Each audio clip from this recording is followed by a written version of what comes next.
कल्पना कीजिए, एक ऐसा नजारा जहां लालटेन से सजी गलियों में गूंज रही हो सिर्फ एक आवाज, जय भीम, जय भीम।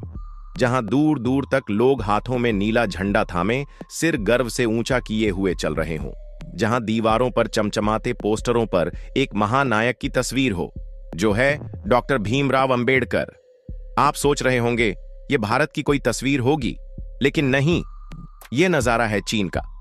वो देश जो अपनी सभ्यता, अनुशासन और परंपरा के लिए जाना जाता है, वहां भी आज भीम जयंती की गूंज सुनाई दे रही है।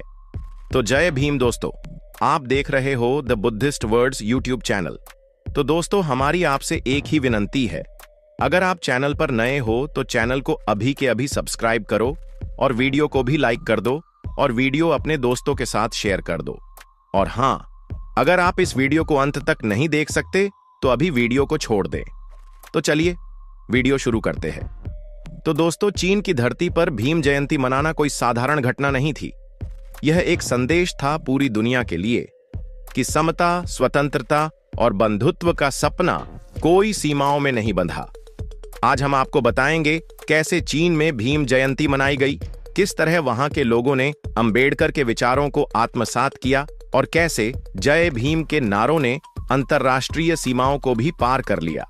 दोस्तों, भीम जयंती के दिन चीन के कई प्रमुख शहरों जैसे बीजिंग, शंघाई, शेनझेन और ग्वांगझोउ में विशेष आयोजन किए गए। छोटे बड़े सभागृहों में सभाएं आयोजित हुईं, जिनमें भारत से आए हुए प्रवासी भारतीयों के साथ साथ चीन के स्थानीय नागरिक भी शामिल हुए। नीले रंग के परिधान पहने हुए सैकड़ों लोग एक ही स्वर में नारे लगा रहे थे, जय भीम। हर दिशा से यह आवाज गूंज रही थी, मानो पूरा वातावरण भी बाबा साहेब अंबेडकर जी के विचारों के प्रति सम्मान में झुक गया हो। शंघाई के एक बड़े सांस्कृतिक हॉल में आयोजित कार्यक्रम ने तो मानो इतिहास रच दिया। हॉल के बाहर भीम रथ यात्रा निकाली गई, जिसमें लोग नीले झंडे और बाबा साहेब अंबेडकर जी के चित्र लिए सड़कों पर उतरे। रथ यात्रा के दौरान knowledge is power, equality for all और जय भीम जैसे नारों से पूरा वातावरण गूंज उठा। चीन के नागरिक जो पहले बाबा साहेब अंबेडकर जी के बारे में ज्यादा नहीं जानते थे, अब उनके विचारों के मुरीद बन चुके थे। कई स्थानीय युवाओं ने अपने भाषणों में डॉक्टर बाबा साहेब अंबेडकर को समता का विश्व गुरु कहा। बीजिंग विश्वविद्यालय में एक विशेष संगोष्ठी आयोजित की गई, जहां डॉक्टर बाबा साहेब अंबेडकर जी के जीवन, संघर्ष और संविधान निर्माण में उनके अद्वितीय योगदान पर गहन चर्चा हुई। वहां के प्रोफेसरों ने बाबा साहेब अंबेडकर जी को आधुनिक लोकतंत्र और सामाजिक न्याय का प्रतीक बताया। छात्रों ने डॉक्टर बाबा साहेब अंबेडकर जी के लिखे एनाहिलेशन ऑफ कास्ट जैसी पुस्तकों पर आधारित पोस्टर प्रदर्शनी भी लगाई। हर पोस्टर पर लिखा था, Ambedkar belongs to the world, यानी अंबेडकर सिर्फ भारत के नहीं, पूरी दुनिया के हैं। यही शेनझेन में तो कुछ अलग ही दृश्य था। यहां एक विशाल मार्च का आयोजन किया गया, जिसमें भारतीय समुदाय के साथ साथ चीनी श्रमिक वर्ग के हजारों लोग शामिल हुए। यह मार्च एकता, समानता और न्याय की मांग को लेकर निकाला गया और हर कदम पर जय भीम के नारे बुलंद होते रहे। मार्च के दौरान लोगों के हाथों में तख्तियां थीं, equal rights for all, we are all humans first और Ambedkar's dream is our dream. यह नजारा बताता था कि डॉक्टर बाबा साहेब अंबेडकर का सपना आज भी जीवित है और सीमाओं से परे फैल रहा है। तो दोस्तों, अगर किसी ने संघर्ष की आग में तपकर खुद को कुंदन बनाया, तो वह थे भारत रत्न डॉक्टर भीमराव अंबेडकर। अगर किसी ने गुलामी की बेड़ियों को तोड़कर न केवल खुद को आजाद किया, बल्कि करोड़ों इंसानों को समानता, सम्मान और अधिकारों का प्रकाश दिखाया, तो वह थे बाबा साहेब अंबेडकर। आज जब हम बाबा साहेब अंबेडकर जी की महानता की बात करते हैं, तो यह केवल भारत तक सीमित नहीं रहती। उनके विचारों की गूंज अमेरिका, यूरोप, एशिया, अफ्रीका जैसे महाद्वीपों तक फैल चुकी है। वे न सिर्फ भारत के दलितों के मसीहा बने, बल्कि दुनिया भर में शोषितों, पीड़ितों और वंचितों के लिए भी उम्मीद की किरण बन गए। आखिर ऐसा क्या था बाबा साहेब अंबेडकर जी में, जो उन्हें विश्व भर में आदर, सम्मान और श्रद्धा दिलाता है? क्यों दुनिया भर के लोग उनके विचारों को पढ़ते, समझते और अपनाते हैं? यही सवाल इस पूरी यात्रा का आधार है और हम आपको इस अद्भुत कथा में ले चलेंगे, जहां अंत तक पहुंचते पहुंचते आपके मन में बाबा साहेब के लिए एक नया और भी गहरा सम्मान जन्म लेगा। बाबा साहेब आम्बेडकर जी का जन्म 14 अप्रैल 1891 को एक ऐसे समाज में हुआ था जिसे सदियों से अंधकार, अपमान और अन्याय ने जकड़ रखा था। अस्पृश्यता का दंश झेलते हुए भी उन्होंने शिक्षा को अपना अस्त्र बनाया। कोलंबिया यूनिवर्सिटी और लंदन स्कूल ऑफ इकोनॉमिक्स जैसे विश्व प्रसिद्ध संस्थानों से शिक्षा प्राप्त कर उन्होंने दुनिया को यह दिखा दिया कि परिस्थितियां चाहे जैसी भी हों, ज्ञान और आत्मविश्वास से उनका मुकाबला किया जा सकता है।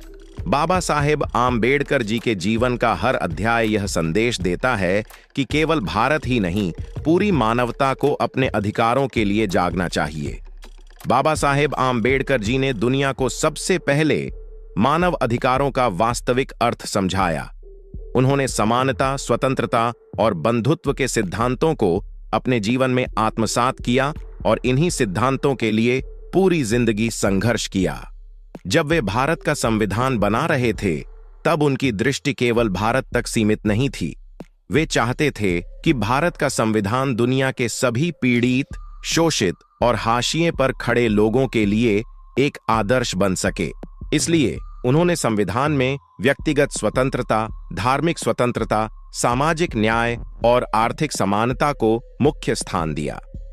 आज दुनिया भर में मानवाधिकार आंदोलनों में बाबा साहेब आम्बेडकर जी के विचारों की झलक मिलती है।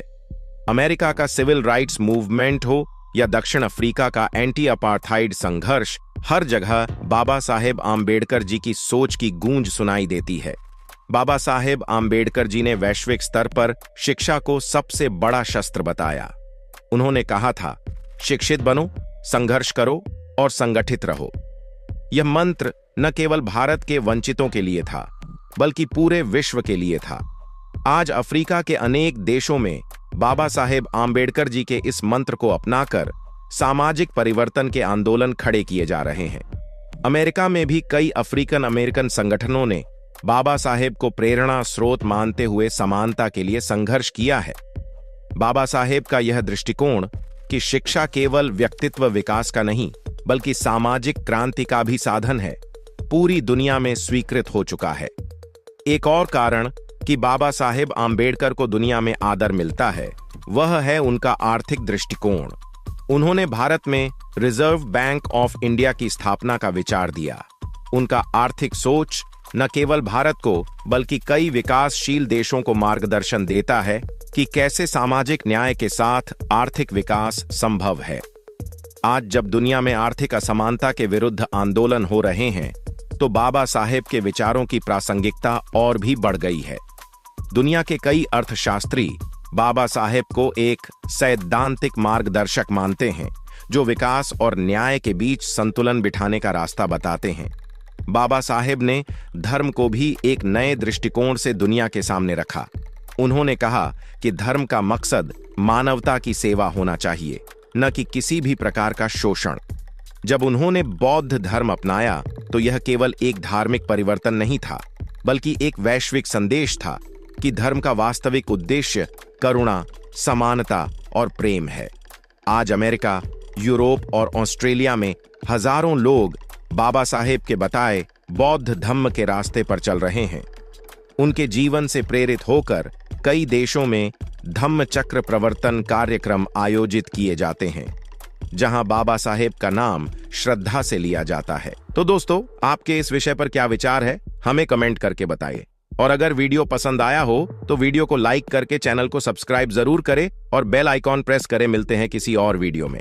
जय भीम, जय भारत, धन्यवाद।